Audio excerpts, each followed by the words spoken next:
Peace and blessings, Young Nas from iGotOptions LLC. And in this video, I wanted to talk about what float is. So in the stock market, there's this term that's called float.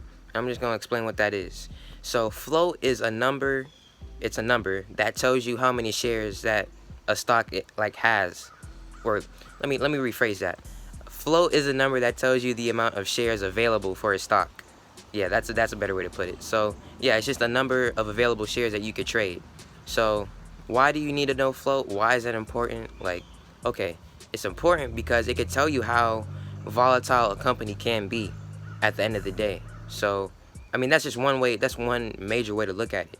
So Apple, Apple has 16 billion float, or around 16 billion shares available to trade.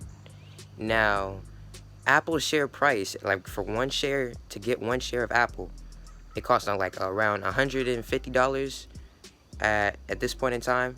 So let's just say 100. So multiply 100 by 16 billion. Yeah, that's a lot of money. But that's important to know because that's a high float stock, right? Because it takes a lot more buying. It takes a lot more buying power, I should say, to drastically affect, Apple's stock price. So if you look at a chart and look at Apple's history throughout the years, or really I'll say throughout the years, Apple doesn't move too drastic. Now compare Apple with a low float stock. I'll say EYES. EYES is a low float stock.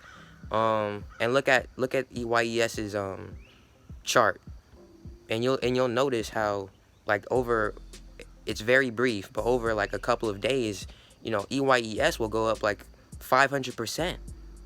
500%. While Apple, it could take Apple literally like 2 to 3 weeks to go up, maybe even 20, 25%, maybe even 15. But that's because Apple, it takes a lot more buying power. EYES is like share or float. I mean, EYES's float is like 50 mil or 100 million. So compare 100 million with with 16 billion. Yeah, that's it. It's easier to, for EYES to be volatile because there's a less amount of shares available. And when there's a less amount of shares available, it makes it easier for people to, buy.